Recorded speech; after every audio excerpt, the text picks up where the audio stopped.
Speaking of work is almost already a political project.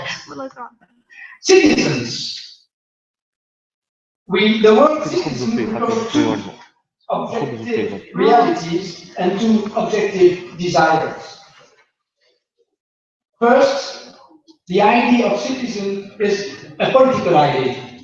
It's based on the idea that individuals and groups are the subject of their own history and that they want to govern themselves.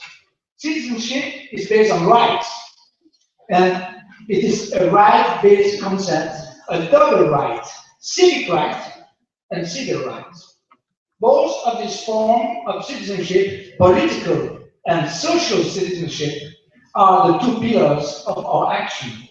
And our mission is to both extend and institutionalize all over the world, from local to global. Movement, that's the most difficult for us. What is a movement? Movement is a very modern concept. Social movements and political movements are based on the principle that it's possible to change the world. Another world is possible. That fatality doesn't exist. That the world's order, the society order, is not rational, and it is discriminatory for large portions of the population. That even the most critical ideas cannot change the world by themselves. That organizations and individuals like us can and must be in movement. Moving, historically, by marching in the streets, demonstrating, with the aim of a social and or a political transformation. A movement is not an organization of civil society, among others, even if some organizations call themselves a movement. A movement is not a forum, it's not a place to discuss. A forum is not a platform, it's not a hub. A movement is defined first by a charter or manifesto or something, or a compass, a corpus of text or goals, defining a core identity that should be inclusive and gathering. We are, the movement say, we are those who want this, join us. We are those who propose these strategic objectives. The manner we want to move forward, to move together toward our objectives. A movement is defined also by its own governance. The deliberative bodies, assemblies, social forums, etc. We have to find the best form to make emerge the key options on strategy, on the agenda of actions, but also on how we design as our adversaries. Executive and administrative coordination is also important. In conclusion, if we say towards a world citizen movement, we say we are those who are gathering around this project. We see the emergence of a global movement that is not satisfied by the world's order. We believe that another world is not only possible but desirable. We want to contribute together and democratically is coming. We want to contribute to the emergence of a movement composed of various organizations of civil society. We want to move together. We want to make movement together. We want to build a world movement, both global and local. We are only global citizens. We are not only global citizens, we are first local citizens. And we want this movement to be a citizen movement, a double movement, a social movement for the transformation of the conditions of life, a political movement for the reappropriation of the power to decide on the future of humanity on Earth. I have not finished, but I'll finish for you, okay? Okay,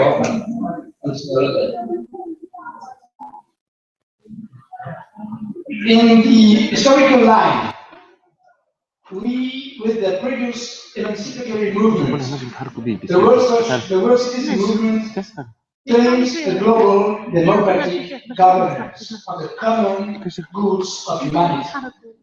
Simultaneously, from the local to the global, including national and continental levels. In the following of the World Social Forums, when we say that it's possible to change the world or that another world is possible, we think both our daily lives and major global issues. When we say that the world's order is not rational because it pushes us to the disaster, and that it's unfair because it's discriminatory for a large portion of the population, we think not only of the global agenda, but also of our neighborhoods and villages. When we say that we want to make movement together with the objective of a social and political transformation of the system, it is indeed of the world system process that we are speaking about, and not only the global citizenship. It is our responsibility today to require this passage to a world citizenship. We need to transform us in a real social and political world movement, a citizen movement for the transition towards a world society preserving biodiversity, eradicating poverty, but also towards democratic world. I have not the time, and I finish now, to respond to the questions 2, 3, and 4. What is the geopolitical context of the emergence of such a movement? Who are we? How to make movement together? I will be free for the next time. Thank you.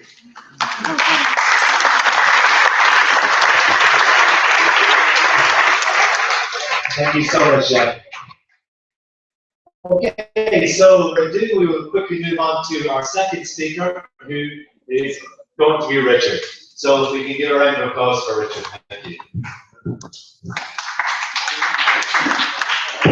Thank you. Very humbled and privileged to be here with you all. Thank you so much. And I have to apologise, but I'm totally jet lagged from the flight from Australia right now. And, so I hope I'm sure it'll be fine. I just want to start with the story.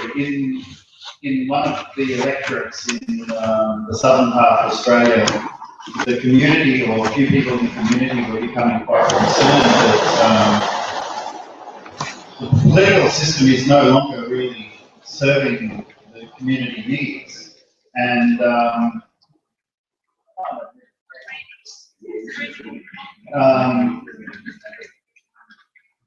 yeah, it's not really serving community needs. And so they decided they were going to start the process of community dialogue, start talking about things, what really matter in our community. And they started this journey by talking about their values.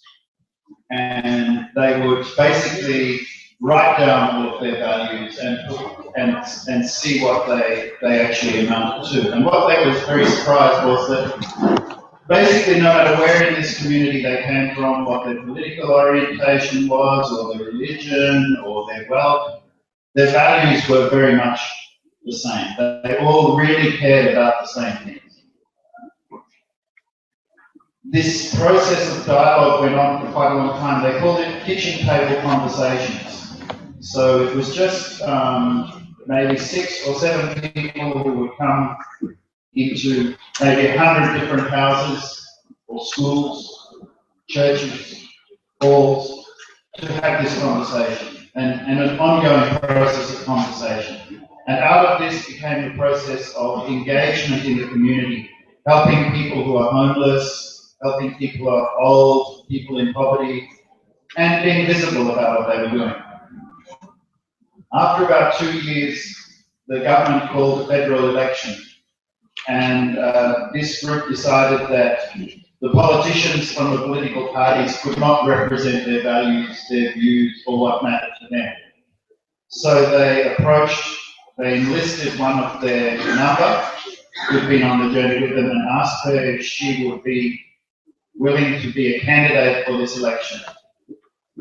The person who was holding the seat had something like 70% of the vote at the last election, and was to be a minister in the cabinet of the government.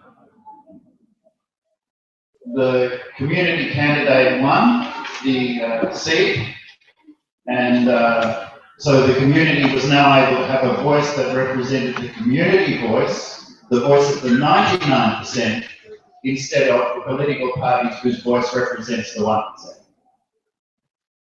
Now what I'm doing in Australia, I'm now trying to make this same thing happen in every electorate across the country. 170 electors.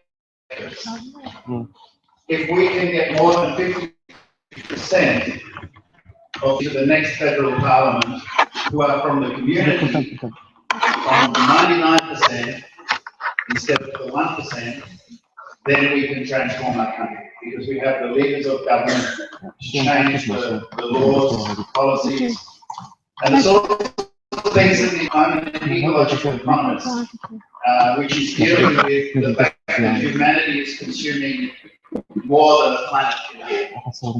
And which means you have to limit how much humanity takes on the planet every year. One of the problems with one of the causes of this, and one of the causes of the inequity in the world, is actually the design of the financial system. It's called fractional reserve banking. Under this system, it is inevitable that the amount of debt in the world grows exponentially, and that debt is a claim against nature, because we have to live into something real. This is why we're consuming the planet debt. So if you have that understands this in the government, they can then operates to move it away from something that is destructive of the environment and destructive of inequity in our society. Even in Australia, we have what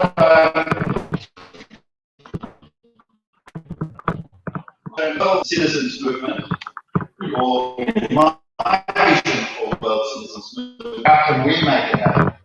I think we need a global process of dialogue.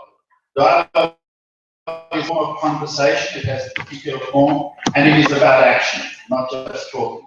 It is about becoming aware and conscientized to the reality, to how the system is standing between us and living our values, and wanting to therefore to change the system to make it in alignment with our human values, to make it in alignment with the vision for a planetary civilization in which we can create a world that is truly worthy of our humanity, of the better side of human nature. This is a world that I think everybody wants, and yet it's a world we don't have. But if we, the people, can become in control of our systems of government, I believe that we can create that world together. Through a global process of dialogue, I'm thinking this process will happen every month, forever into the future. Every month is a different question. How do we attract the attention of humanity to this question? We invite very high-profile celebrities. I have no time to let celebrities, but sometimes they can be useful. People who everybody knows who this person is, or people are. That draws the attention of the media, of people, to the question that we're asking. And the first question may be simply, what are the values that we really believe in as humans? And when we share these values, we discover, well, essentially our deep core values are the same for all of us. What we ultimately value and want in this life is the same for all humans. And then we can ask ourselves what stands in the way of that. What is this system of power that prevents us living our values, that forces us to live in this kind of a way, in this kind of a world? And slowly we can become conscientized to the kind of world that we live in, that I think a lot of us do not, well, we probably realize, but the civil society itself, the ordinary people who don't think about these things because they're too busy working or just living their lives.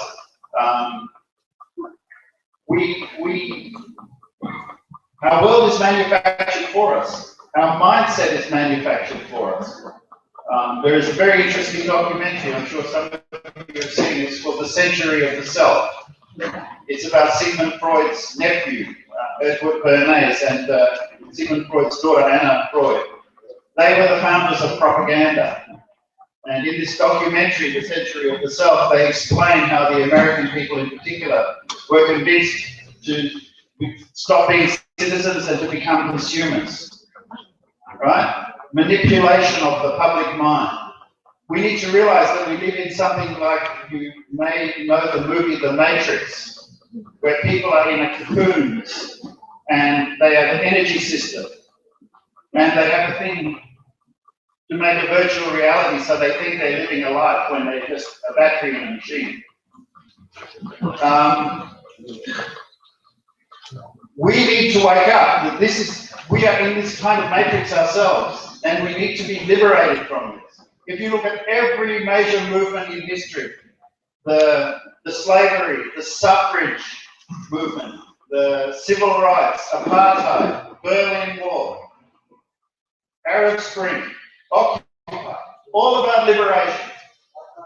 So we have to ask ourselves, what is it that we are seeking to be liberated from? And I think it is the matrix of what some people would call capitalism, but I think it's not a good word to use because it has a lot of baggage associated with it. But that's what it is.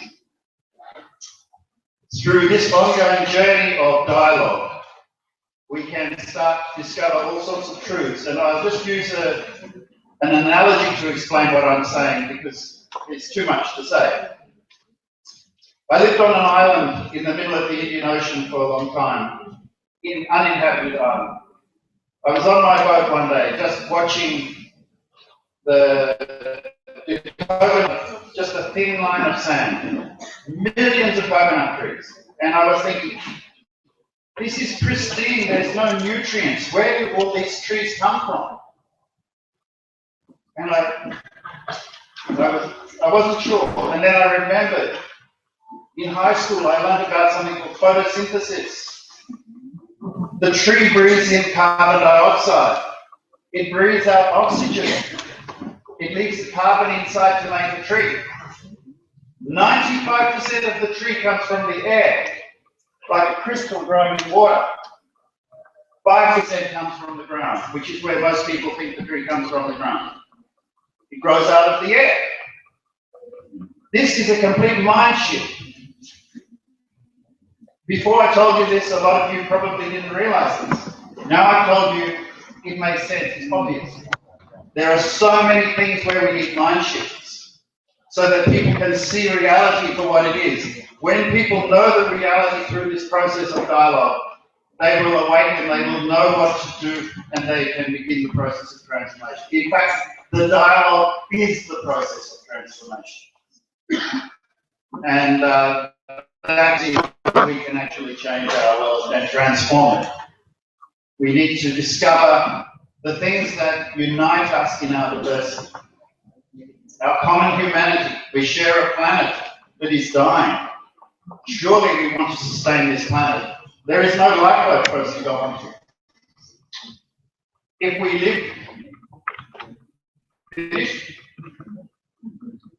live the life of living within the limits of this planet, we can only do it through sharing. So the principles of intergenerational and intragenerational equity are the kind of principles that we will realize we need to live by. Thank you so much.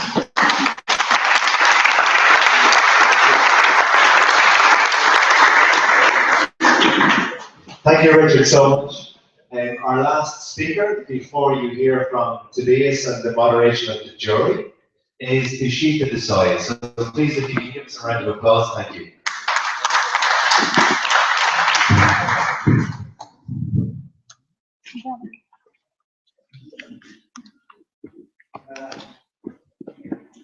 History from the morning takes me long time. 25 years ago, I gave up career as a journalist who I believe for the first time in my country wrote the first global environment column in Singular and got full page news on environment for the first time in the country, because I believe that making news and informing people ultimately stops at one gate, and I needed to go beyond that gate of what I believe was the fight towards winning, but the issues I was writing in the newspapers as well. And I was looking for a mechanism, and then I found these groups called civil society organization. I went to them. The more that I met them, each one were at their throats. I later in my life learned that it was called fragmentation. So the objective for me initially was to look at the fragmentation and draw them together and create a movement of not oneness in the thinking or oneness in the objectives, but a collective effort to go to the people, listen to the people, which I've been doing as a journalist, to understand the pulse of the people and what people's aspirations are before making decisions and trying to represent them, calling themselves the representatives of the people.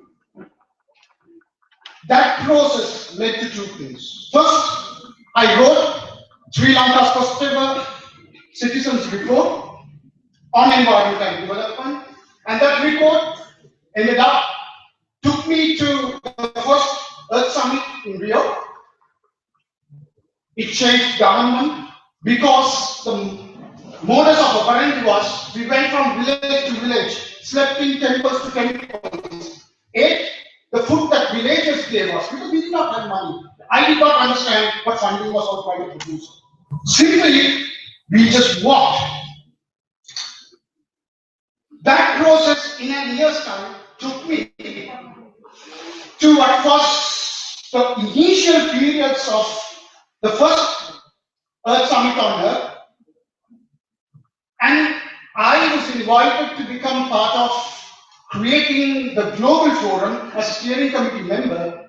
And in 1992, when we went to Rio, we formed ourselves into bringing together the alternative NGO treaties, if people remember. People like Jumika Lal, Anil Agarwal, Wangari Maathai, Chip Lindner, all of us, these are people who are no longer with us, who are very dear to this movement. I'm bringing historical reasons to say the movement for a world citizen movement is not about today and a year or 10 years. It has a long history. We have been trying different vehicles. And I will cut short the history to come 20 years since 1992, Rio plus 20, through the CST process. Fragmentation was the most apparent part of civil society. And what we saw there was that the NGOs were running after chasing ambulances of the United Nations. Maurice Strong, in 1991, calling the Earth Summit, said, this is the last chance to save the Earth. Since then, that ambulance has been running all over. And we have been running after those ambulances.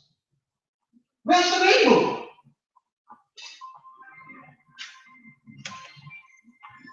When it came to Rio plus 20, some of those civil society activists were being made drivers of some of these ambulances.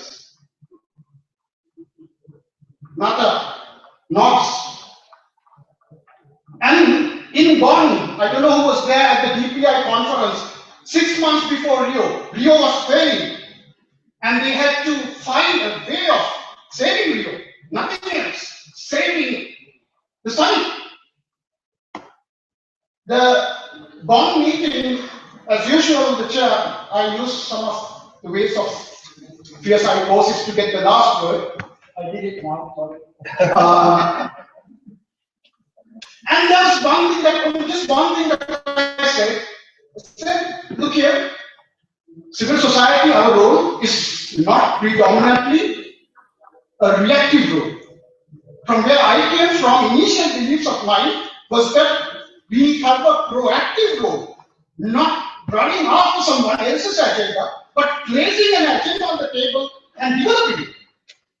The transformation we are looking at and the narrative we are looking at, that is when the People's Sustainability Treaties came as an idea.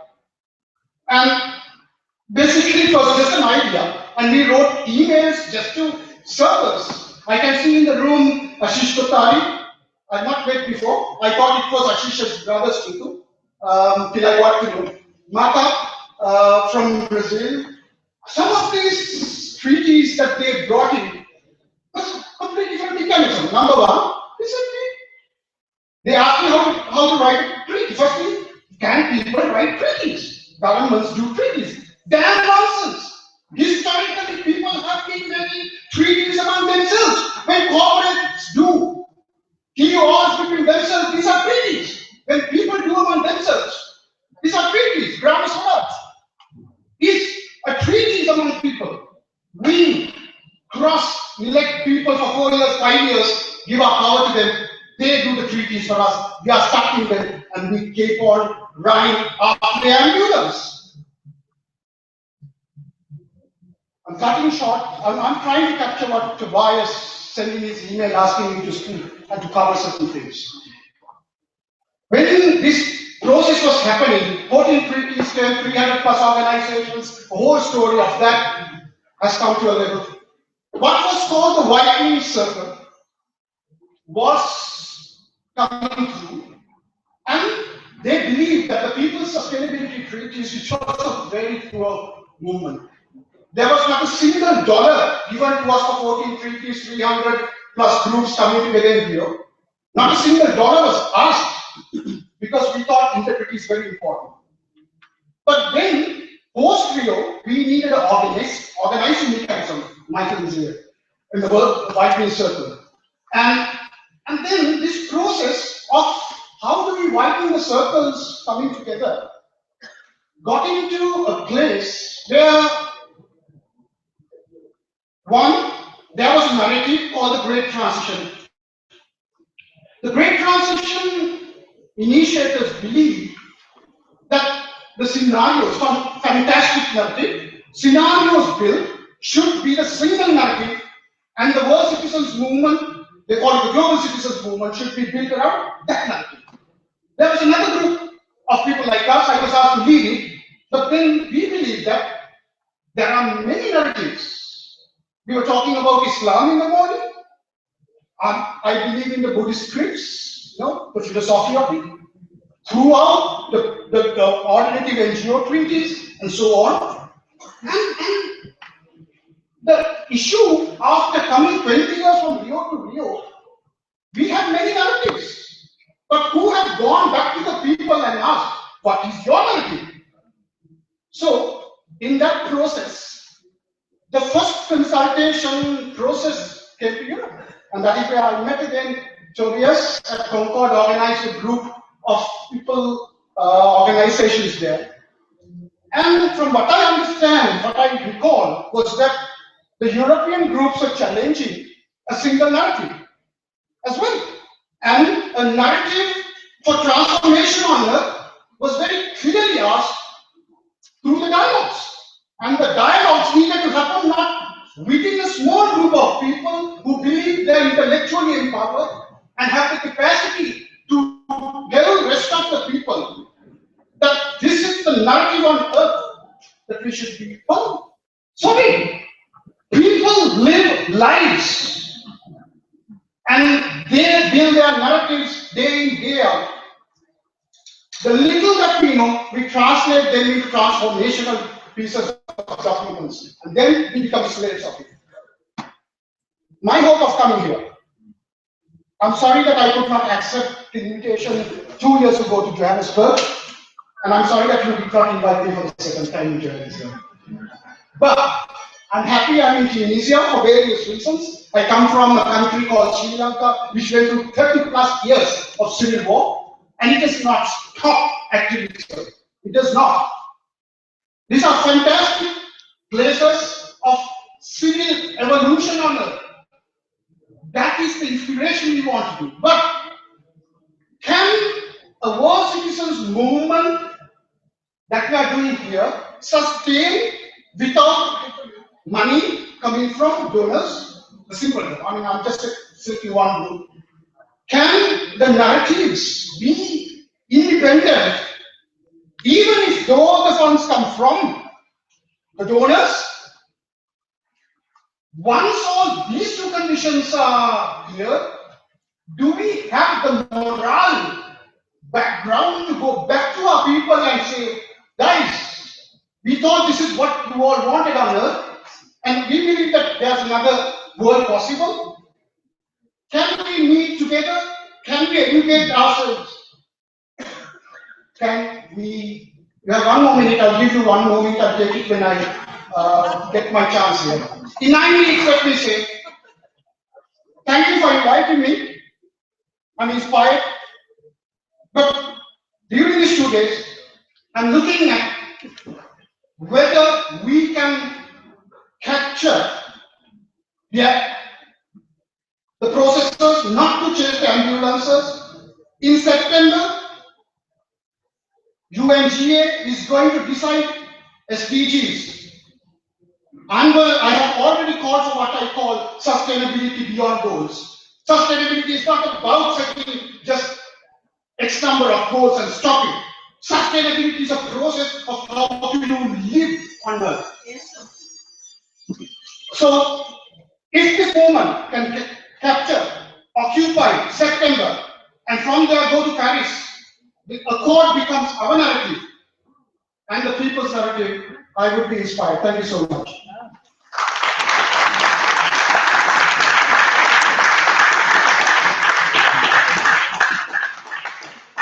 Okay, thank you, Shika.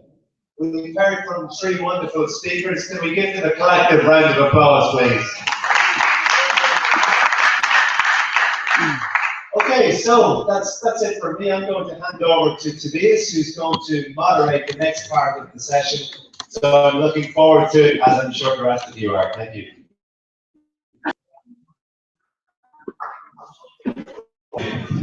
This was really inspiring. This is why I love my job. To listen to people like you and to enter dialogue, and this is what we are doing now. My name is Tobias Toll. I'm the project manager of DEEP, and we are organizing these 2 days here together with a number of partners, as you know. And in this session, we explore now what is to be done to move forward towards citizen movement. I would love to be part of this jury because I also took a lot of notes, like green and red cards in my mind. But this is now your job. I'd like to refer to one thing I heard from Richard, who said the dialogue is the process of transformation. I think this is really the very essence also of this process through these series of global conferences, to bring different people together. And I was also challenged by the speakers just before the session to say, well, actually, what is the legitimacy of this jury? Well, I didn't have the chance to answer because we had to rush, and I will explain you this important question.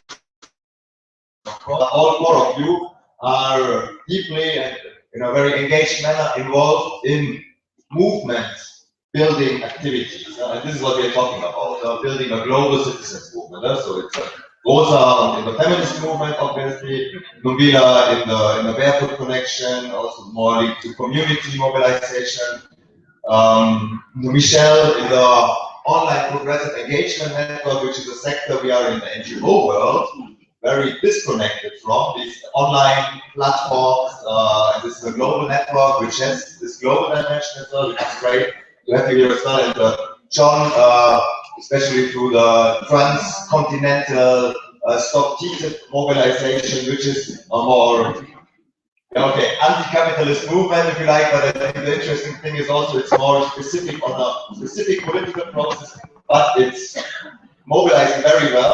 So we have also an interesting experience on how to actually build such a movement. Yeah. So this is the four of you and your legitimacy, which is perfectly justified, to my opinion at least. Now, the idea is that, as you might have seen, the jury took notes on these green and red cards.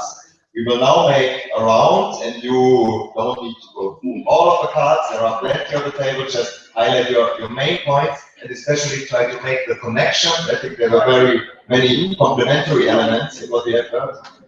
So to bring this all together, then we will open the discussions. The speakers will remain silent, and then at the very end, you will have the chance to react, and we see if Uchita managed again to get the last goal.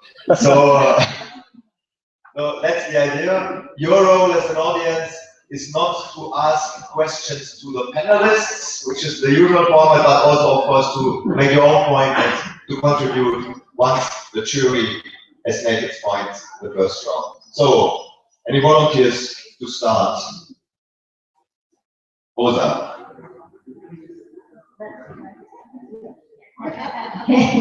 Thank you. You know, the Feminist Task Force has organized over 20 women's tribunals on gender poverty and climate justice. So we do work with the panel of jurists. What their legitimacy is they are informed members of our communities. So I hope that offsets that comment. Aside from that, we were invited to be the so-called part of this jury. But really what we tell the jurists are, you know, please highlight certain points, reaffirm certain points, and if there are challenging points, let's bring them up. So, you know, please don't feel like you're on the spot. And certainly for my first point, I don't think the presenters are on the spot, but let me highlight some of the things that can reinforce this first point. And that is the point that was brought up around diversity, okay, and biodiversity. So I drew this picture on one of these cards. This is a green card, which is, you know, something that I was positive the biodiversity was said. But then when we're talking about diversity and a dialogue about how to bring awareness and conscientizar or conscientize, Richard, an Australian pronunciation, and you talked about the palm tree. I think that we do need to keep in mind this point that you brought up about diversity. Diversity in the panel, in gender balance, in north-south, an intergenerational point was made, intergenerational, well, there's also interfeminist point, men and women together, and intra-feminist point. So, but I do want to highlight very strongly the point about dialogue that was mentioned, and not just making the news or making the noise, but bringing this concientización, this internal transformation first into the larger dialogue about a global citizens movement. And when you talk about a global citizens movement, and I think it's great to point out about human rights, but there are actually people in this world who are not citizens of any country. So I think we have to be careful in saying peoples, because some are not citizens and some do not have rights. So I think that was a point to be made. I really like the point about taking the matrix pill, about taking the wrong pill, or as we've been saying, being out to lunch, drinking the Kool-Aid, and about this matrix of capitalism that you highlighted. And about this being about the liberation of that. I think that exploring that thing through the dialogue is very important.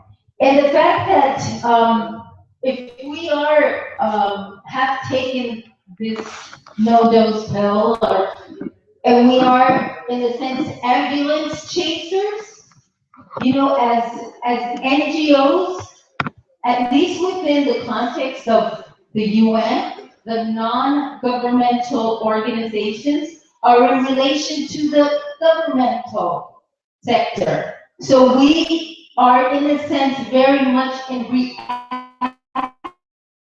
mode, as you were saying, Ushita, the ambulance chasers. So we, as you're saying, and be active mode, as you said, and be part of the people driving ourselves and having the governments react and respond. And I think that is part of what we have to bring to these different narratives about us moving forward in a movement, about that independence of funding, being able to take that on, and about and really of that sustainability, how we live. Thank you. Thank you.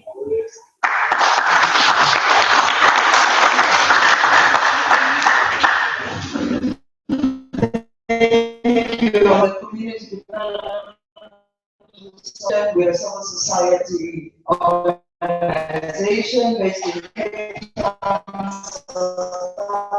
To continue because of the challenges. Maybe that was my bias in terms of how I was listening to the three presenters. But nonetheless, I was particularly touched and impressed by the fact that the presenters, some of them, particularly you, John, saying that I have no proposal. I like that. It is the orientation, it is the posture of humility which is going to be required in terms of building a global citizen, a world citizens movement. And it recognizes that this kind of initiative, the direction cannot come from one source. It has to be something that is collaboratively undertaken. It has to be done together. So that for me was something that impressed me. What came through for me from both of the from all three presenters was a challenge to civil society. Both John and Ushita, there's a deep questioning that I felt came through in your presentations, in needing to question ourselves as civil society, needing to question our role, needing to question our contribution, needing to question what we do. So that came out for me. I particularly liked two of the presenters saying, listen here, let us stop and adopt a past, present, future orientation. Let us look back and remind ourselves what has been the journey, where we've come to. Before we can move forward, we need to be absolutely certain and clear about what are the lessons from the past. So it's going to be important to absolutely look back, look into history. John, I particularly appreciated you reminding us about this particular platform and its purpose and how it ought to connect to a world citizens movement. That was very, very helpful. So what was coming through for me was, before we jump to action, there has to be a deep questioning of what is this thing? Why are we setting it up? And who is it for and who is driving it? Then, the other thing that I feel is going to be important for the World Citizens Forum is, I think all three of you have said it. It has to take its cue from the people. It can't be driven by NGOs. It can't be driven by us professionalized NGOs, because with the professionalization, we have already lost something. So unless it takes its cue from the people, hence the need for holistic orientation. It is going to be successful if we go back and we connect with the people and we listen to the people. It is the energy of the people that is going to drive this. That I deeply, deeply appreciated. And it has to be part of a civil society agenda, a civil society transformation or transformative agenda. It should not be serving the agendas of others. I touched on the whole issue of our responsibility as civil society. What also came through that for me is particularly interesting is that we need to adopt a process orientation. Let this be a process, let it not be an event. Because if we allow it to unfold as a process, it is going to provide us with opportunity to stop and to learn. Then it has to be promised on dialogue. Dialogue enables people to work through relationships. Dialogue enables people to think together. Dialogue enables people to work together. I think one of you, I think it's John or Ushita, or is it Richard who said it, that it has to be a collaborative initiative. It has to include and involve all the players. Then I have to share something from my red cards. From my red cards. So one of my red cards was saying that what I wasn't hearing enough of is the diversity that we are going to need to work with. And I just want to say that diversity is a resource that needs to be harnessed instead of just managing it to death. But how do we harness the diversity? Finally, something was said about how we can bring on board celebrities. And I just want to say that is a risk, that is something that we need to guard against. Because once again, as civil society, we'll be opening ourselves to our agenda being hijacked by celebrities.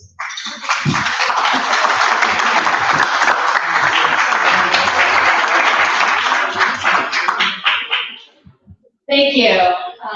Amazing points, and I will try and add on rather than repeat so much what's already been said. As Claudia said, my name is Michelle, and I think I come from a different perspective, this having been actually very much part of the NGO world. I used to work with GCAP and civil society, and now being in the online organizing space. Perhaps because of my orientation, I felt became crystal clear through each and every one of those presentations. I mean, like, one of the core values is that movement has to be based locally. That's where the real transformative power shift has to take place. And I especially a strategy that you all that was really resonant that I just wanted to highlight. One of the challenges and one of the strategies, for instance, Richard mentioned, is that we need to make community leaders the power holders. And I think that is absolutely true. And we both have to do that by working within the system as well as shifting the systems itself so that we can make that happen. Money is not only a problem internally in our movement, but where money is currently placed in politics furthers the capitalist system and denies people their power and political voice. And so I think that was one of the other themes that came out, sort of breaking the challenge. We need to break that money. We need to break the money control and power. We need to break the money control in terms of how we're organizing. One of the principles that we have in the organizations that are part of Open is a goal is that they are 100% member funded. So we're member driven, and as an organization, we're member funded. And I guess that really shifts the power. It makes it difficult to make decisions sometimes because we can only do campaigns, we can only do work if our members have energy to do it. But it also means we have to listen first because there's no way we can succeed if our members aren't with us.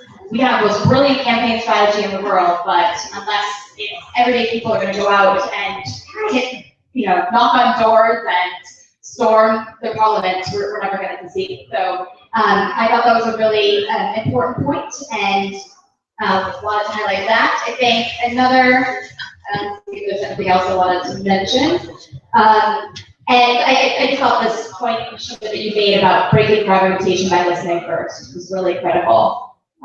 So I with that, and I will pass it on.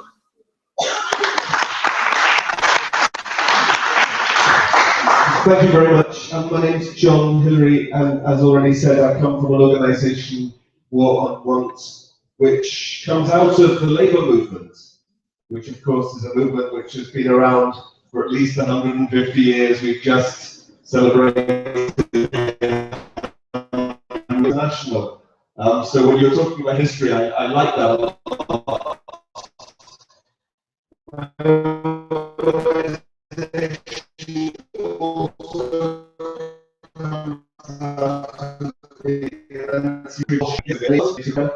So but I think we need to check our history. We also need to be clear whose history we're telling, and that we're also good in understanding our own history. I agree exactly with what Ronald was saying about being aware of the history of the forum. And the history of the World Social Forum has also touched on how it should move, it should develop from just being a space into being a political force. And that was a theme which was brought up 10 years ago with the Bamako Declaration and the other declarations saying it was important to have a space. But now we've had the space, so what can we do with the space? And for me, this is where the politics comes in. And I think, Richard, you started very well with the politics, but then you sort of lost the politics as you went along. For me, the politics is everything. If we're to be a movement, it has to be a political movement. Think of the ways in which people have made change and transformative, serious change around the world. You think of the struggle in South Africa. It was a political movement which challenged politically, not just through dialogue.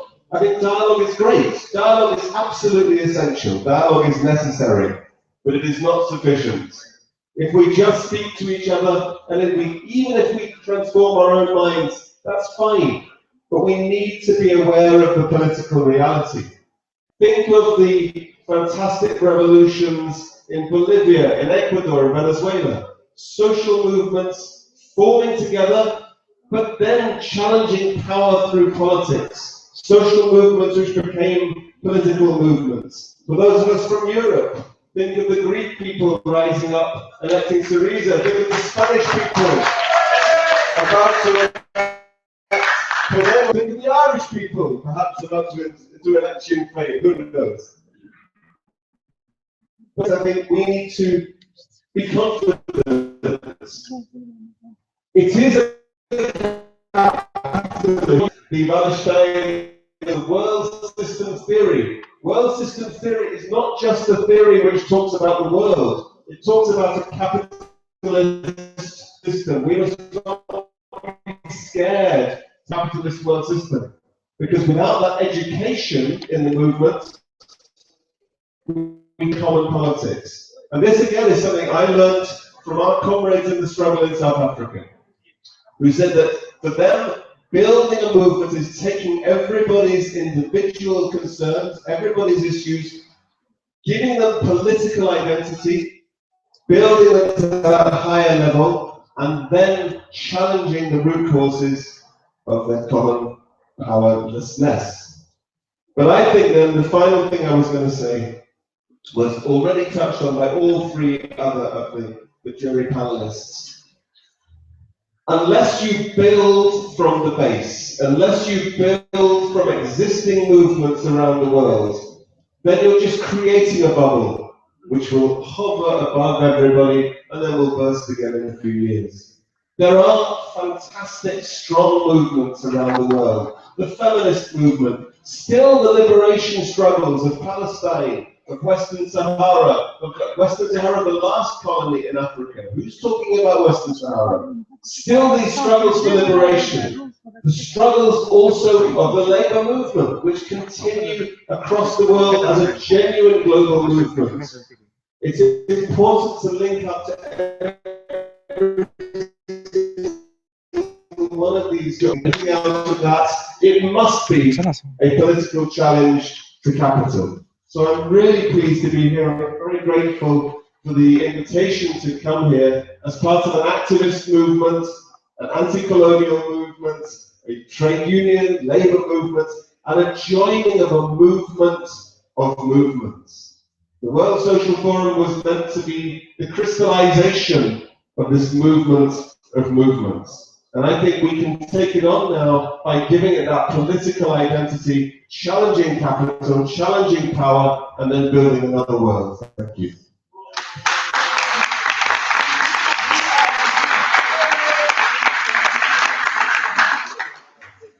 Great. This was certainly a wonderful complementation of the three speeches. Four more very interesting speeches and reactions. Also with some not open tensions, but different emphasis certainly within the jury, which is good as well, I guess, to stimulate the discussion. So now the discussion is open indeed. Anybody wants to react on what has been said?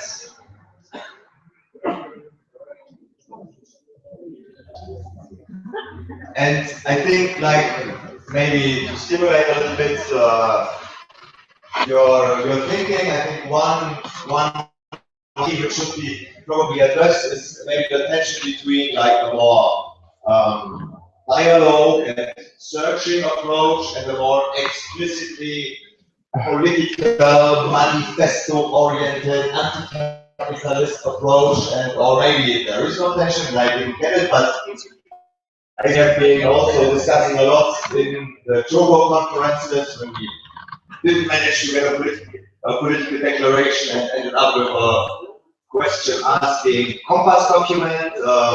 So that's certainly one of the challenges I would see. Jesse, you want to react? Thank you, and thank you guys. That was a really interesting set of perspectives, and I just like to add mine and reflecting to it. And I think that one of the most important things that we can do in terms of shifting economic systems, what you were saying before, introducing democracy into the workplace. I think that in terms of, on the ground solutions of what we're doing, we need to call upon entrepreneurs and businesses and our NGO organizations and other types of organizations to implement democracy. I'm not sure if your workplace, if there was democracy, you would see the level of inequality we have if there was profit sharing. I'm not sure if there was democracy in the workplace and people were, all employees got to participate in critical board decisions. Factories being shipped overseas, and we see all sorts of extraordinarily negative climate impact. So that was just my reaction based upon what I heard here, and I just wanted to contribute. Thank you guys. Thank you. Thanks. it's just a very, very concrete suggestion to also implement new paradigms within our own context, own working context, possibly.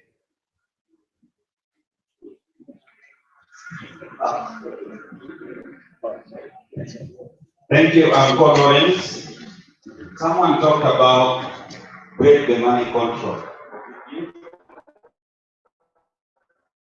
That we have to break the money, and some people were already talking. Most of them divided the draft SDGs, 17 of them. They divided it among themselves. And you are saying you are going to break the money control. How? You have divided the draft, which is not yet approved. You divided it because you need money to implement those things. I don't know how many targets. It's 100 something targets. And they are treated approval in September. When it is approved, you will go to we're going to use that money to fight it.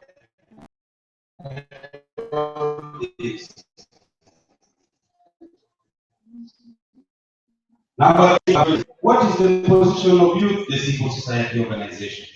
And where will that money come from? Because you have already noticed that most presidents, when they go for this summit, big meetings, they promise, but they don't fulfill. They are like empty teams. And what should we do with these people who promise that they are going to fund maternal health, they are going to fund environment program, and they don't fulfill it? At the end, you run to the private sector. So we need to focus as civil society, have a strong position, especially for this meeting in Addis Ababa, on financing for development. But if you are going to run again to the multinational companies, I don't think you are going to fight it. Thank you. Okay, very important point. Also, very much related to what Jess just said, like, okay, how do we actually practice what we preach? And I mean, deep money is coming from the European Commission, which we challenge in many aspects, try to do so anyway, but well, your flights have been paid. Some of yours at least. The Brazil pavilion I just learned today is financed by the National Oil Company. So let's talk climate change, with all respect, of course, to the great achievement of the Brazilian our colleagues, in particular around the World Social Forum, but obviously we cannot avoid the contradictions all the time, but at least we should be conscious of them. Yeah? So thanks a lot for this contribution. My name is Wahid from Nigeria. I am highly motivated, and I just have a little to say as a contribution. My contribution is that in discussions of my colleagues, we found out that in this whole process, in most countries, democracy has been reduced to free and fair elections. And the focus really everywhere is that revolution is just another election, free and fair election. And the most important is what happened between the elections. Free press, free democracy, that is freedom of the judiciary, general welfare and social justice, minority interest, and so on and so forth. So if we shouldn't be looking at the elections and changing on rules at the head, we shouldn't be looking at human rights, freedom of movement. We've been complaining as Africans here that okay, it takes like this to get here.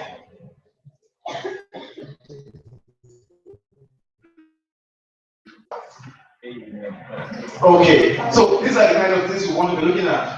If we're looking for freedom, what are the contents of this freedom? If you're looking at democracy, what is the content of the democracy?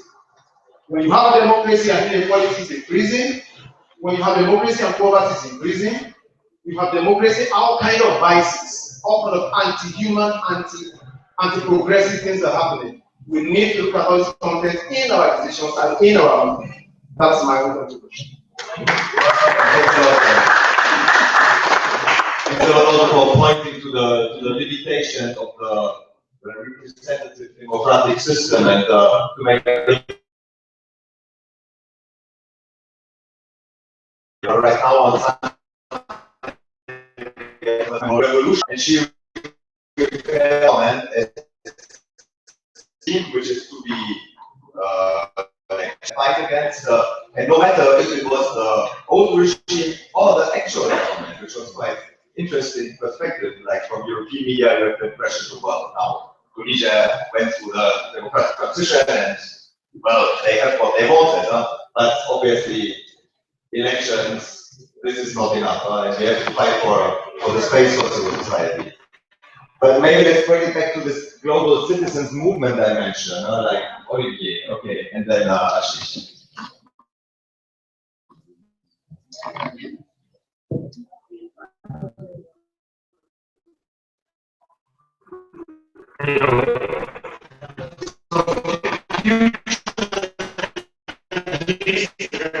I would be happy to hear either the jury or the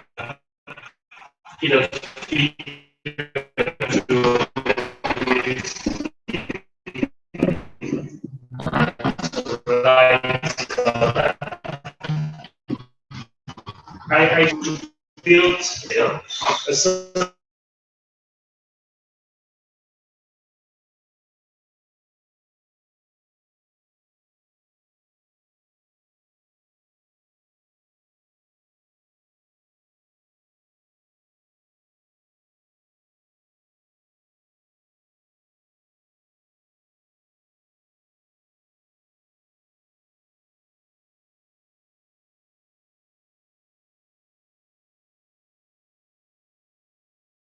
organization, and that by a very inclusive process, or at least provide an inclusive process. And you have been talking a lot about starting this movement from the local leaders. Okay? Seems to be an evidence. Who would disagree with that?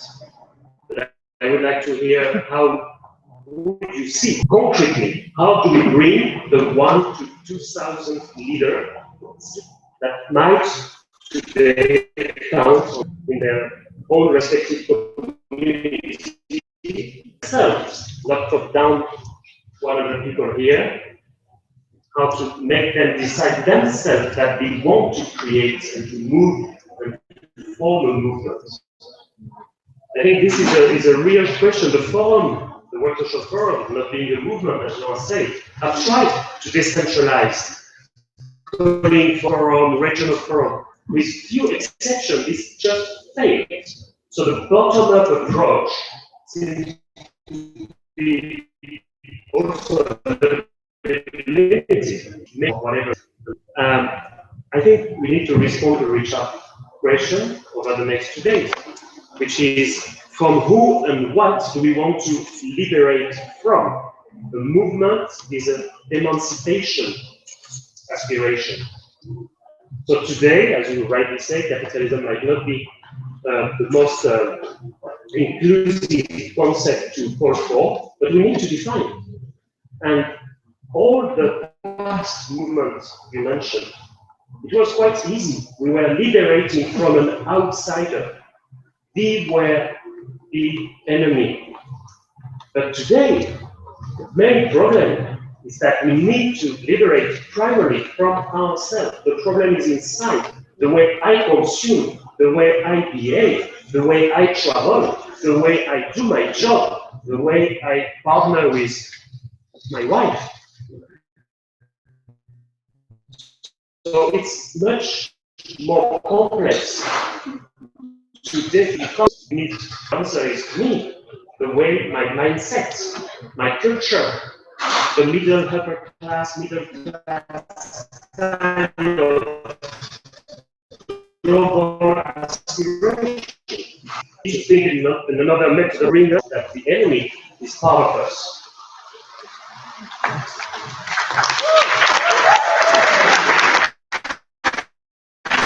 Okay. Ashish, you want to take over this one? You raise your hand.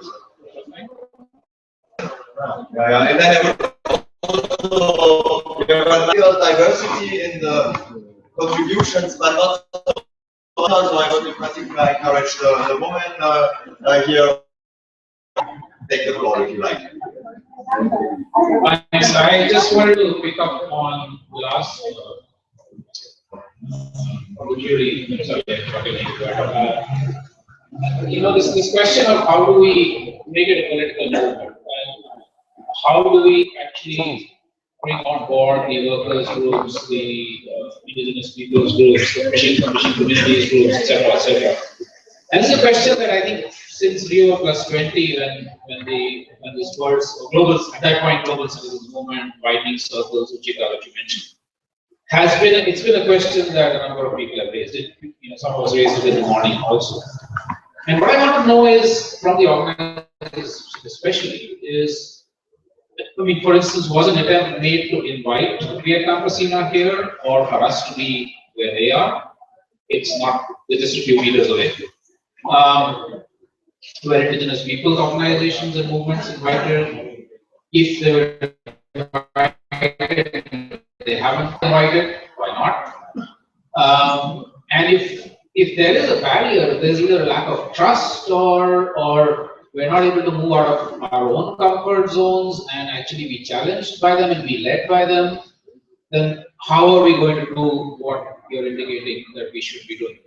And how are we going to make this a world citizens movement that's not led by professionalized NGOs? So, if anybody is willing to give me some frank answers to this, I'd be very happy. Thank you. Why in the last 4 years haven't we been able to do this?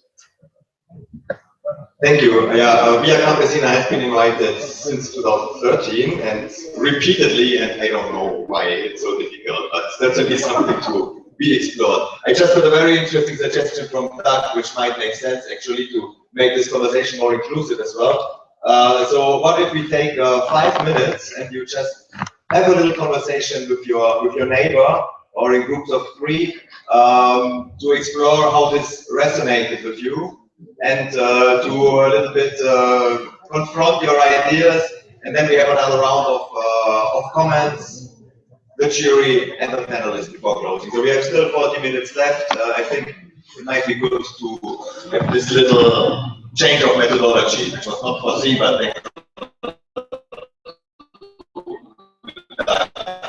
this is okay.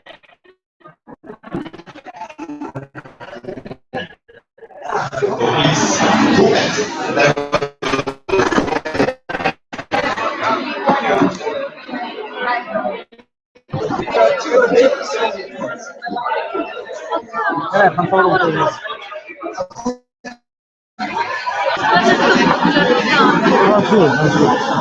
يعني المفروض مضاعف اللي كان فيه خليه يخرج.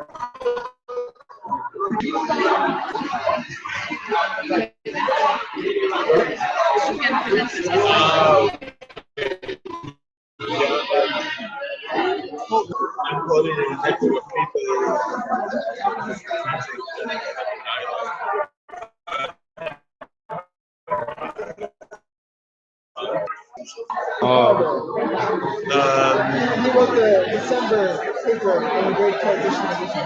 Yeah.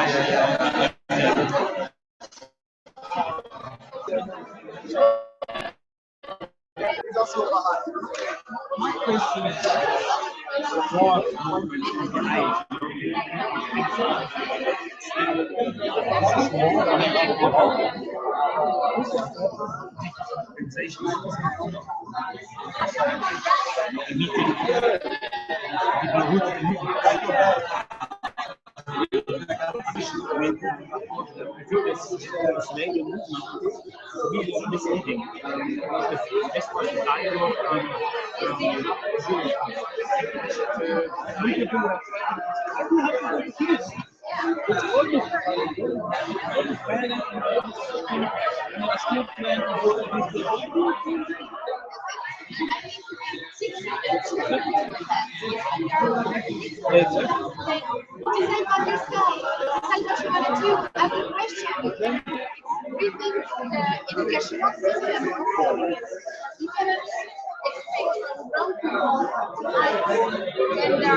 D'aller toucher des publics.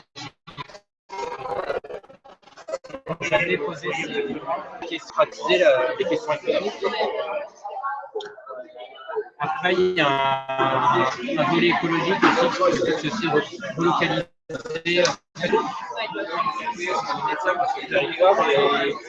Et un troisième qui peut-être plus anecdotique. Ah, je vois que vous êtes sur votre propre business et la France, mais qu'est-ce que je pense que qu'est-ce qu'on fera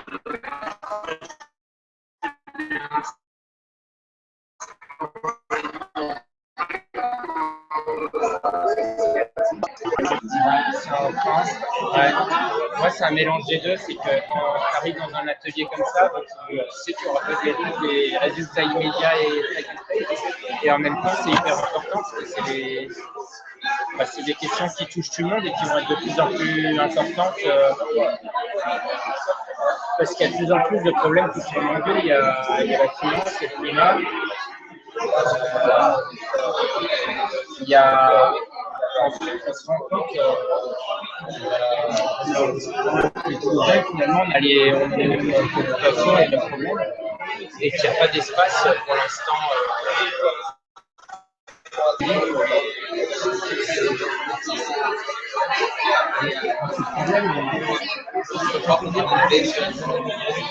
Discutez parce qu'on va filmer. Oui, vous êtes filmé. Oui, toi. C'est pourquoi. Streaming. Sorry.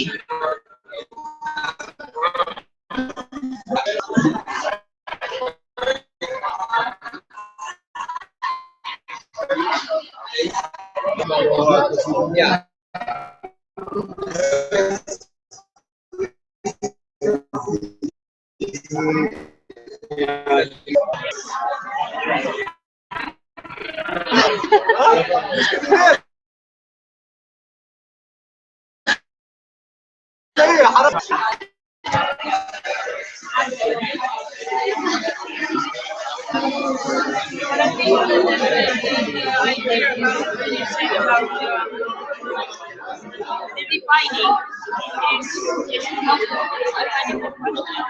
And the way of working as well. Formats are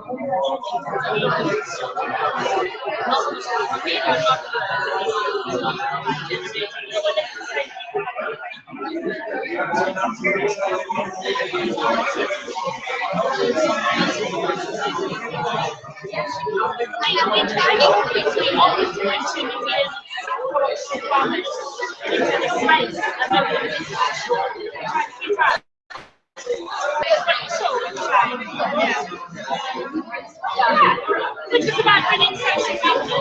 So why not think about it?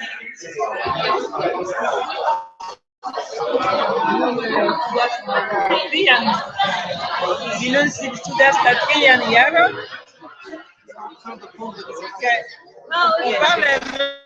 on parle et justement, on parlait du fait que ça c'est ouvert aux gens qui parlent anglais. Et nous, on a une langue internationale qui s'appelle l'espéranto. Donc là, moi je parle en espéranto à elle, lui il me parle en français, et voilà, pour montrer à lui qu'il ne connaît pas. C'est très bien. Voilà. C'est ça notre propos, c'est surtout quelle langue. Voilà. Très bien.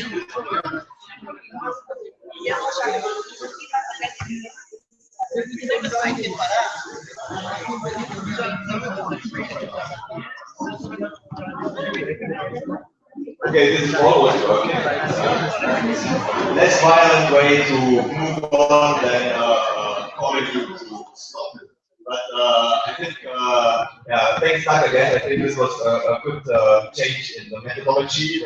Passing in the room, I think, really was a strong sign that there was a lot of integration there, a lot of need to exchange on these questions and to talk about it, which is great. So now I will open the floor again to you, and then also to the jury.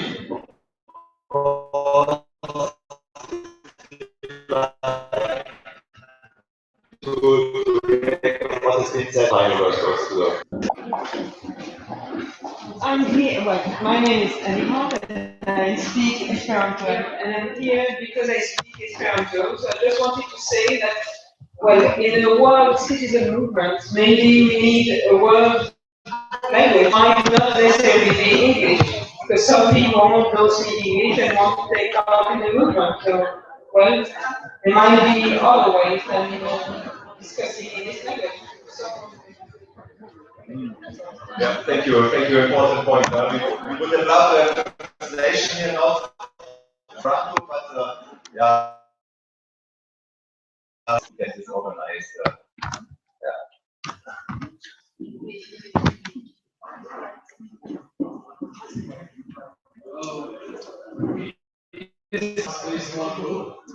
The question of social movement turning into vertical is very challenging. But in a large and diverse country like India, from where I come, even wherever the political movements have also been very effective, and let's say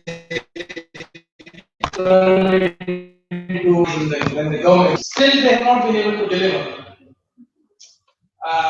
We have examples on more than 40 years revolution cause, and we have students movement turning into Assam, and the latest one we have a government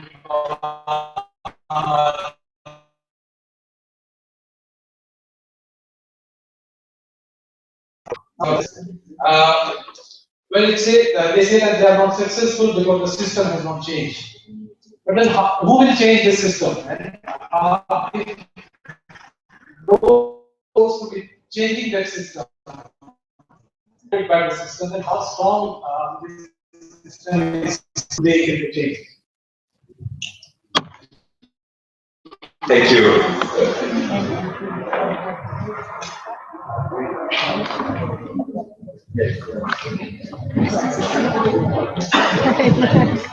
Hello again, everybody. I have a question about the culture of competition. It seems like we are doing a lot of competing here, competing for finances, competing for the best ideas, competing for the best strategies. Is it dialogue? Is it politics? And I think my question, I suppose, is about whether or not competition in and of itself is reinforcing the same kind of patriarchal systems that we've been living in. And how can we move past competition and towards cooperation? So we spend more time not finding the best strategy, but learning from the strategies that work. And less time, saying no, but, and more time saying yes, and.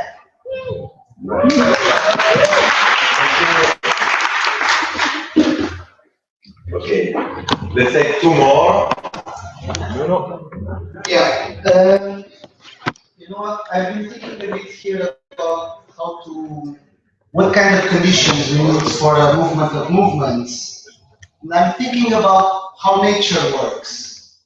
And there's few elements interesting that we might consider that take place in nature. For instance, a soil to become fertile first has the soil. And then from these small trees, the small bushes and plants, that starts to be to have conditions for bigger trees to grow, and the whole ecosystem to be in place that is yeah. And then one of the interesting things that happens is that in the edges, in the edges of lakes, in the edges of forests, is where most diversity of life is sort of not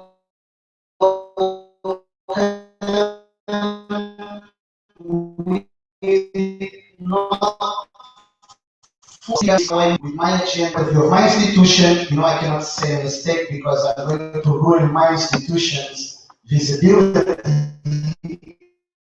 We need to have space. We see that we do not know the answers, but maybe trust that we can sometimes say stupid things. It's okay. I mean, it's the way we can have evolution. That takes me to the other thing. A movement of movements that really wants to be transformational needs to have an evolutionary purpose. What is our evolutionary purpose in this planet? This planet is not our planet, it's the planet of all living forms.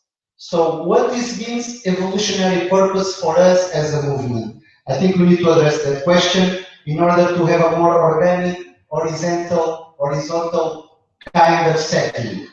And then, just to finalize, instead of maybe celebrating celebrities, we should be celebrating anonymous. And I'm not saying anonymous the movement, but there is an idea there that I really like. All, instead of looking to be visible and real. Thank you. Thanks a lot. So, next we go on to Ashok.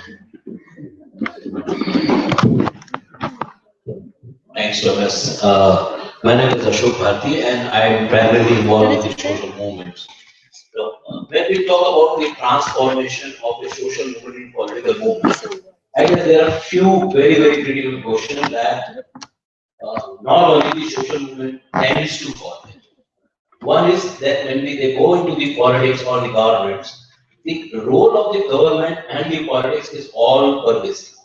While the social movements are created around specific issues, whether it is the issue of the land, it is the issue of the specific community. So I guess that we need to see that how the social movement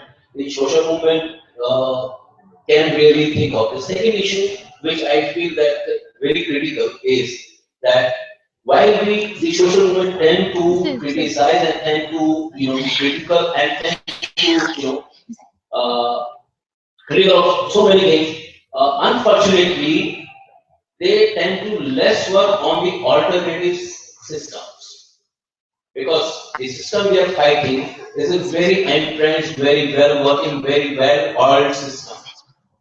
However, the social movement, because of their pressure, because of their tendencies, they hardly get time, they hardly work on the alternative system they need to create to confront the existing system. So that is the second that we really need when we talk about the one. The third is that the social movement as such don't have a large system to confront. We have the social movement have system, but they are the power to be there confronting is a very large power, and for that their capacity is limited. Therefore, I suppose that when we talk of in terms of the movement, probably the different movements can come together and they can provide an alternative system, but they need to essentially work on creating those systems. Are we willing to create those systems? And those systems necessarily need to be built around alternatives, not on the not on the response to the existence. Thank you. Thanks. So, well, certainly many questions raised. Let's try to get a little bit burst of possible answers maybe, and now going back to the jury and the panelists. The title of this session is "What is to be done?" So, what is to be done? What's next? What is to be done in this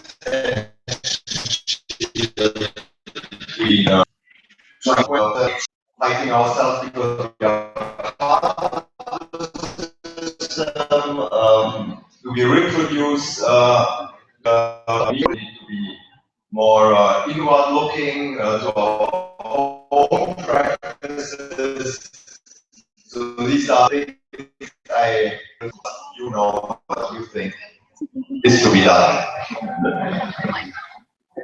Which can also be a question, of course.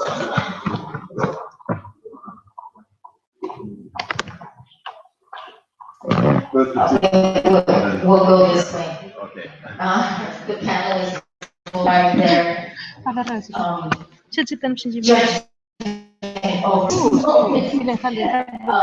Well, there's been a lot said about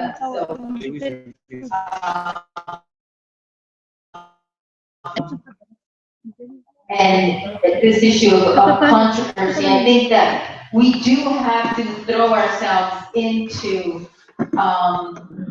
as our colleague over here said, free and fear elections, but I think we have to do free of fear, I put it out there about a male-dominated panel presenting. Tobias invited the women to speak at the microphone. So we have to take that on. And as I said in the small group that was in the corner over there, the feminist group, we don't want to be in the corner, just the feminists and the male like-minded that were there with us. We want others and everyone to talk about these issues of gender equality and gender balance. I really don't want to be the one that is bringing this up, or Priet or Martha or whomever. So I'll say it. So free from fear. If you're and you are only with male panelists, you have to say no. These panel members from? Are they from the north? Are they from the south? Am I going to be an all-male white panelist? No.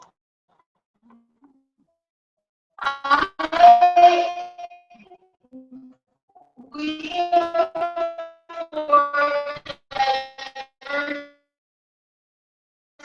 I think that I'm saying that collective change, which was very important, liberating us from ourselves. So I just want to leave that there, because when we kind of summed up, we mentioned a couple of very critical points. And I would add the third point is to not ignore this issue of diversity, nature, biodiversity, and the issue of women's involvement and engagement and gender equality.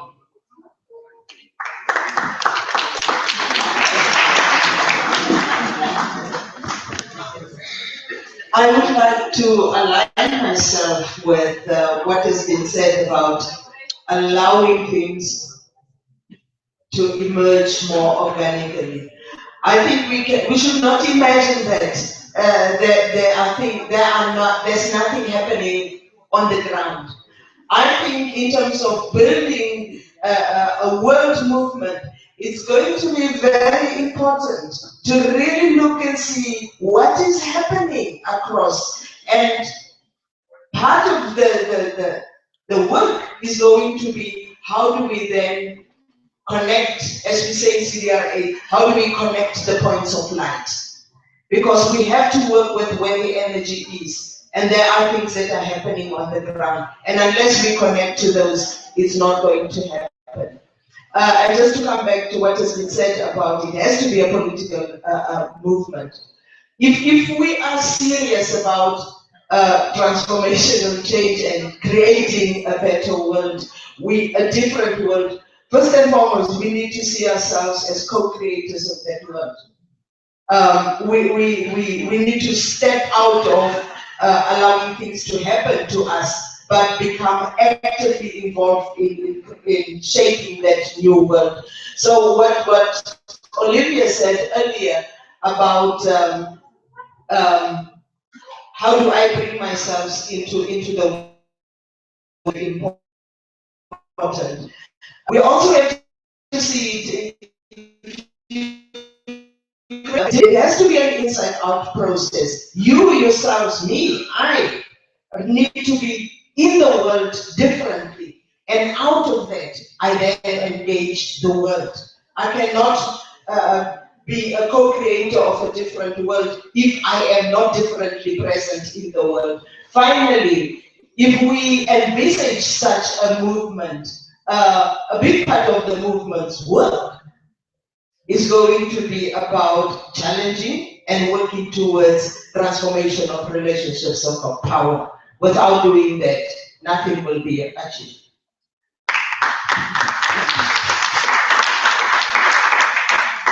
I feel like truly a juror that I unfortunately have not been part of the dialogue in Johannesburg and alluded to, so I feel like I'm just gonna sort of lend a bit of an outside perspective. You know, I for some reason this conversation is one of my favorite quotes is Stella quote, "It's not my darkness I'm afraid of, it's my light." And one of the organizations we work with in Canada, Lead Now, he has many young organizers to Copenhagen. And this big breakthrough that we were going to achieve and transform the world. Instead, failure, we are just not powerful enough and change how he was building power. And thus, we can't just be a climate movement. We can't just be an anti-poverty movement. We can't be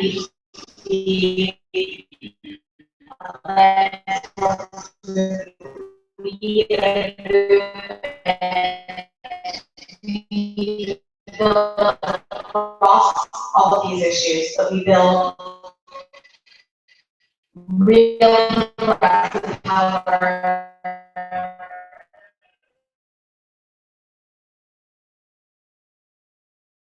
All of us.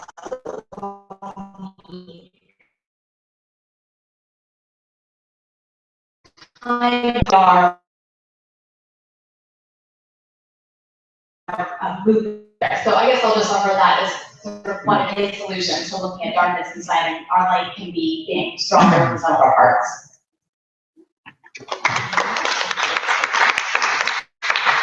Let me start with Daniel Campesina. We work very strongly with Daniel Campesina.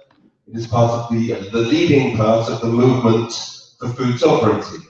And it's a nice example of a movement which is already beginning to represent exactly the change we're seeing.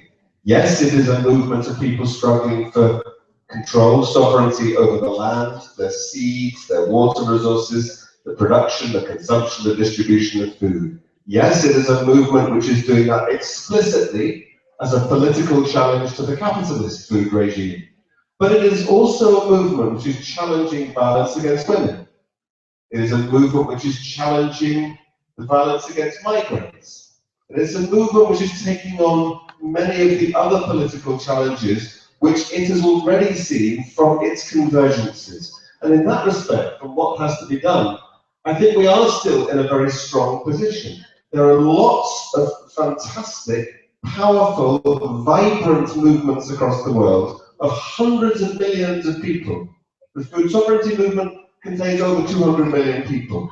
The cooperative movement, which is 170 years old in its formal version, but hundreds and hundreds of years old in its informal version, that's hundreds more millions of people. The labour movement, hundreds of millions of people. The feminist movement, billions of people. All of these movements are strong, they're vibrant, and they're winning successes, and they're suffering defeats.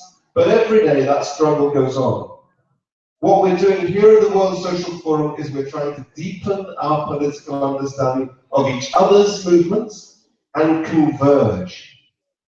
And this, I think, goes to the question, is there collaboration, is there competition? We mustn't be naive. There are different political cultures here, and there are different ideas of what we're trying to achieve. So we mustn't just all suggest we're all some sort of happy family. There are differences between us. But the diversity should be a strength, and it can be a strength if we don't force everybody into being one type, into being one final product. So if we can have a convergence which allows for that, that's fantastic. For me, it's about going beyond the money question. NGOs have got completely stuck in this respect. They're chasing after aid. They think the world's suddenly become a better place because one country has signed up to an aid target of 0.7%. It's nonsense. It's the perpetuation of poverty aid. Instead, think beyond that. Although I would like to say, if anybody is here on a European Commission ticket, you're very welcome. The European Commission has no money except it gets it from us. It's our money. Tobias's money, my money.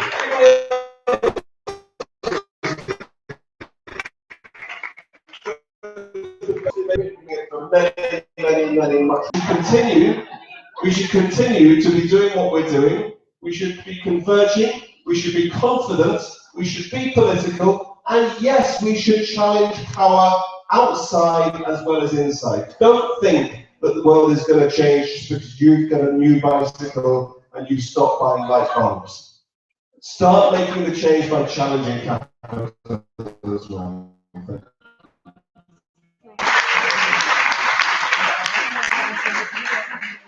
Thanks a lot to our distinguished jury for wrapping it up. So now I would say we continue the row.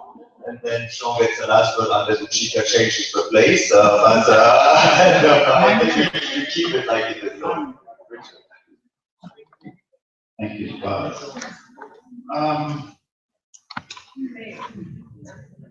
I think I would have lost the words. It's jet lag, not what's happening. Maybe I should pass it on to Uchika and take it up with myself and my thoughts back.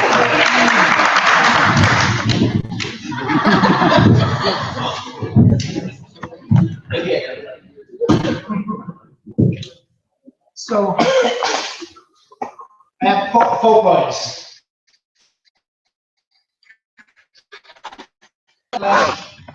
Should we do something or something else?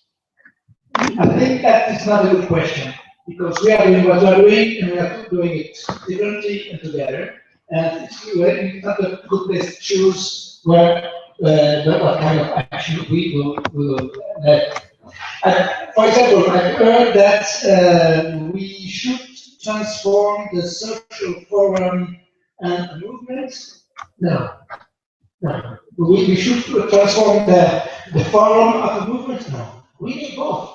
We need a forum to discuss, and we need a movement to go further. We have heard that we should transform a social movement into political movement. We need both. We need social movements and a political movement who try to understand that there is a lot of differences between social movements, but we have to go first together. The second thing I would say that it's because we say that it's diversity, the nature, the ecosystem in which we are living is biodiversity. We have to apply this biodiversity at ourselves. For example, in the climate campaign, you have the people making lobbying, you have the people in the street, we have now the Alternativa movement, who said that we know that we need lobbyists, we know that we need to be in the streets, fighting against the police sometimes, but we need also to explain to the people that we already have the solution of the climate change. We already have the solution at the local level, but also at the global level. The second, no, I can't not read myself.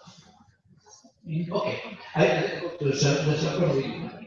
Sometimes. I think it's very important to take into account that we are not civil society. We are a little part of the civil society who could be interested in a world citizen movement. Okay, that's not bad, but we are not the civil society. And a last word about democracy. Jesse. Yeah, this was the question. I think that we have to adopt a very large conception of citizenship. And this is what I try to explain with the words, that it's not only the political sense of the citizen, but also the social and cultural sense of the concept of citizenship. And if we are a world citizen movement, we are also a global movement, and we want global citizenship. And global citizenship includes every human being on Earth. So I think that it could be the first step defining citizenship and democracy. And democracy, I'm Swiss, and for Switzerland, democracy is 3 pillars and a basic concept. Shortly. The 3 pillars is representative democracy, we need it sometimes, most of the time. Participatory democracy is the way that the solution in the local area, local level, but also at the global level can emerge. And we need also direct democracy. That's also different than participatory democracy. And there are the 3 pillars. And the most important concept is subsidiarity. What we can do at the local level, we don't need to do at the upper level. We need representative democracy, participatory democracy, direct democracy, and subsidiarity. That could be, with a large and universal citizenship, the beginning of understanding what we need for a political movement. Last word. You know that I'm working in the Forum for New World Governance, that it's almost finished. Not because I will stop in the Forum for New World Governance, because we will change the name.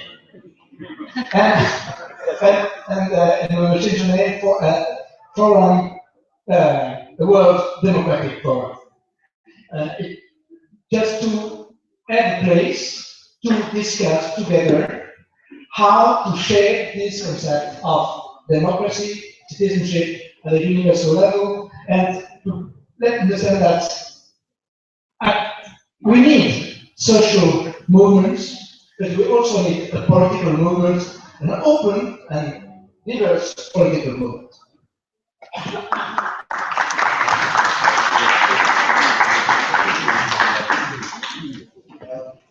couple of years ago, I was traveling to Bangladesh, Dhaka, to make a speech at a meeting called South Asia Women's Network. During that period, I was a co-chair of the environmental section of it, co-chair of Vandana Shiva. One of the proudest moments in life in a women's organization on a gender equity basis says we should co-chair. I don't know. That's not the story. While in Dhaka, Mohammed Yunus, who's the creator of microcredit, had his birthday, and I was invited to the birthday party in a nice restaurant. Great food, great conversations in English in Dhaka. Give a lot of respect to Dr. Yunus. Next day, I had to go to Chittagong to deliver another presentation.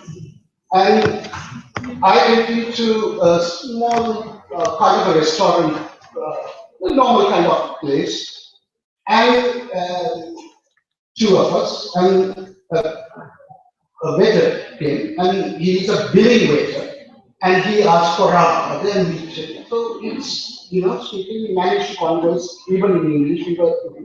He took the order, and then he gave it to a waiter, and then he, without going, he stood beside the table. So we were having a conversation, he was standing. So obviously we know that he wants to have he knows we are foreigners, tourists. I become tourists in South Asia as well.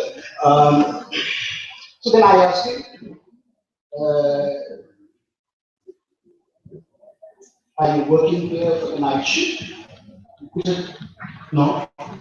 I said, you go to school during the day? He said, no. I said, why? He said, I have to work during the day as well. I said, what about your education? He said, no, I have to work day, I have to work night, because I have two younger a brother and a sister, and my mother and my father is dead, so I have to feed them. I said, okay, can you go to a night class after the night shift? He said, no, I have to stay in the shop to clean up. I said, how long are you going to work in this place? He said, I don't know, because my younger brother and sister and my mother needs the money to live. So I asked him, what happens to your life? He said, my life is this. I want to see whether my brother and sister could have life. This boy has no hope in life. This is not about this boy. This is about millions and billions of people on earth who have lost hope of surviving on earth. It's not just, democracy or winning your fights or fights. It's about finding a single meal a day so that you can survive, so that you are not just not marginalized, you don't diminish from the story. Ends. I want to thank Concord, Deep, GCAP and all of you for taking this initiative from a place where the ball was left.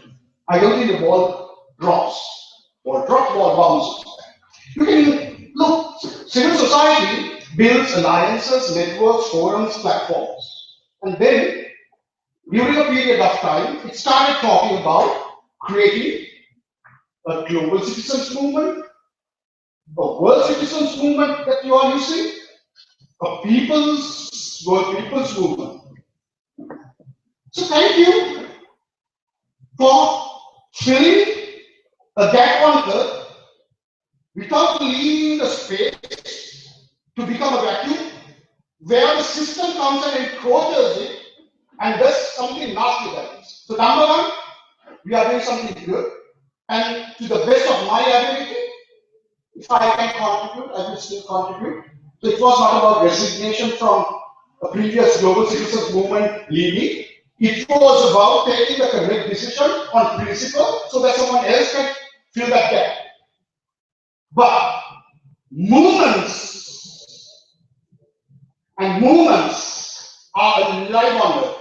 Recently in Sri Lanka, one of the most powerful governments on earth. Not two-thirds majority, you can do anything, was changed within a period of 2 to 3 weeks by a movement that took place completely. If you cannot capture that activation of the people, the pulse of the people, the kicking that happens, what you can do is you can look at time frames and start getting there. Thank you, you are getting there. But to me, the boy in Dhaka represents what I want to fight. And that fight, I can hear that fight all over. And that fight will evolve through this gathering process. As you said, you don't need to be in a mighty hurry. This ambulance has been there for centuries. But to me, what matters is the heart mind. The heart mind, the moment that the heart mind starts working, your funding problems are not problems. I have not accepted for a very long time. And I have problems of accepting. But I earn my money and I spend my money and I have a tolerant wife. So what? I will die also. And hopefully I will not come back on another incarnation. I might end up in Nirvana. And that's the movement that we want to be thinking. Thanks a lot. Okay, Richard, 2 o'clock in the morning. What time it is? I think the problem that's before us is, and I speak as an Australian from, which is a privileged part of the world, that is for sure. But even us in Australia, we're colonised. And this is the problem. The 99% are colonised. Our minds are colonised, our souls are colonised, everything about us is colonised.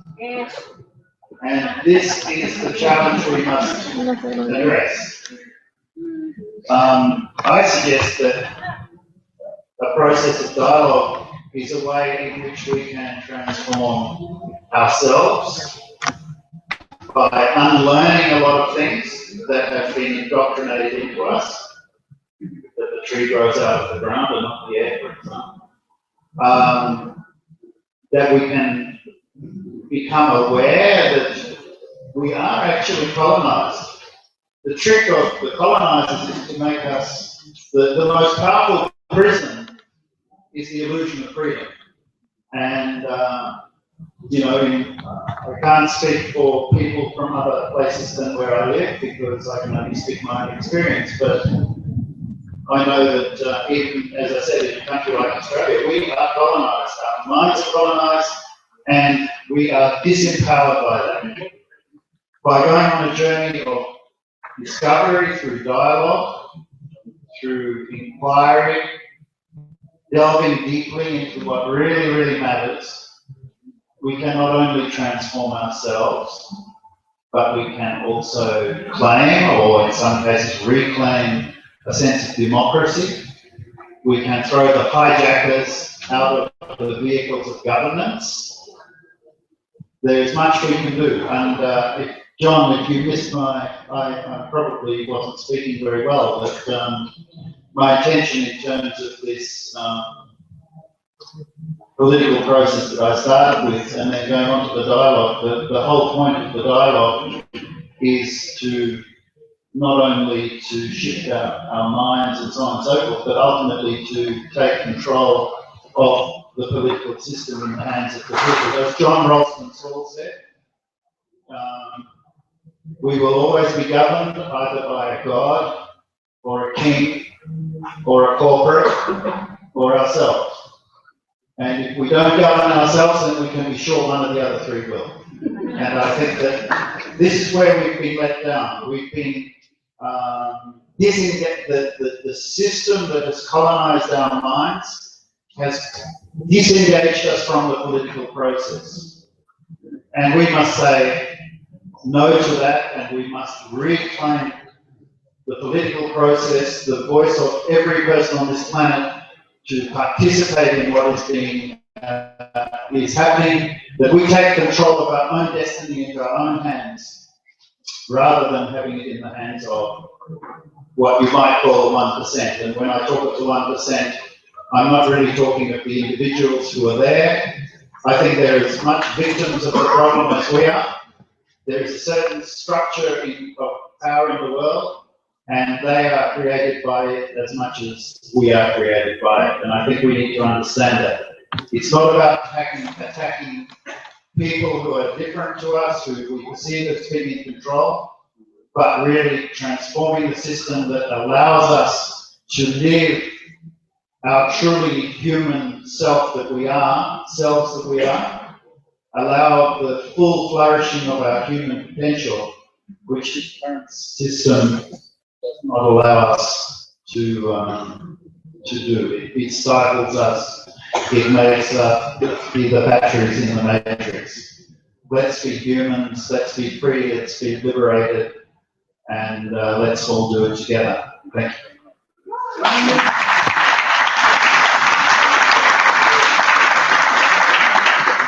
So this is a powerful last word of the session today.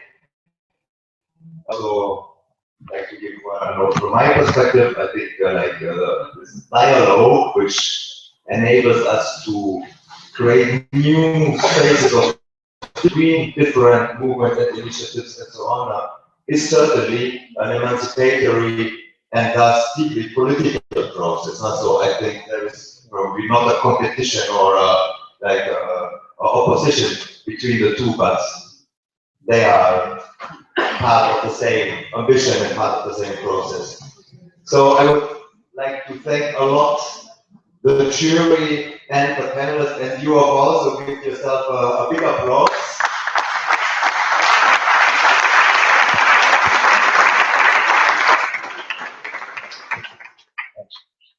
This was part of the process, as you know, which we have started 2 years ago, and we continue tomorrow to go deeper for a whole day of strategic conversations. So this was just a teaser, if you like, of more operationalizable conclusions, hopefully, which will come up tomorrow. And I hand over to Marino for the closing. Thank you. So, dear friends, we do run a bit over time, but before concluding this fantastic day, I would like to invite Olivier, who promised to report with us. Olivier, did you know that? Oh, brilliant, no time to me. So, all feminists hail because I'm going to conclude it. So,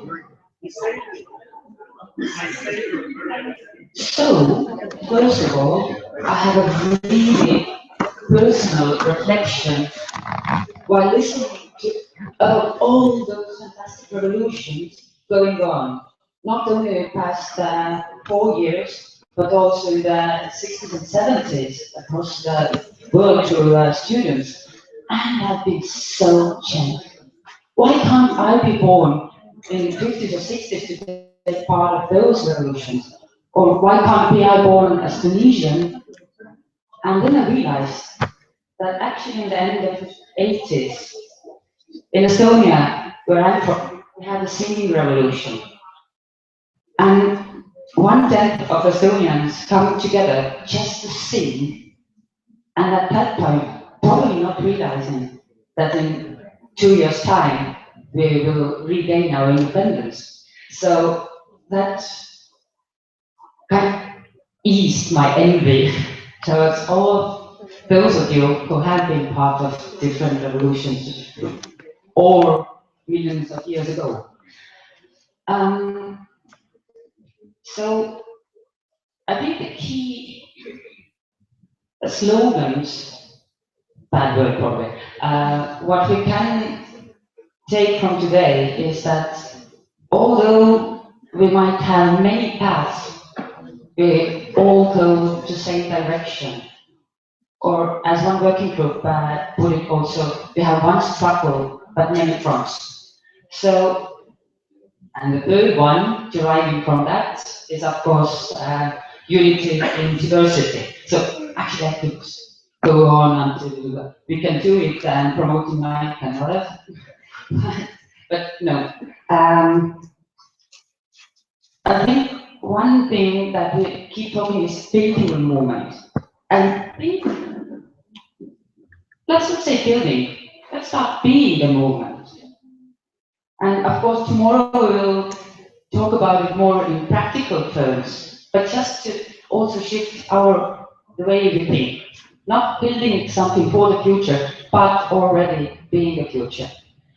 And finally, a quote from Schopenhauer I just ran across 2 days ago, and felt this is so much actually describes all our struggle, all our fights, all our aims, is that all truth passes through 3 stages. First, ridiculed, then violently opposed, and then it's accepted as self-evident. So although the better future now doesn't seem to be right here, right now, it probably will be pretty soon if you don't just lose hope. Thank you.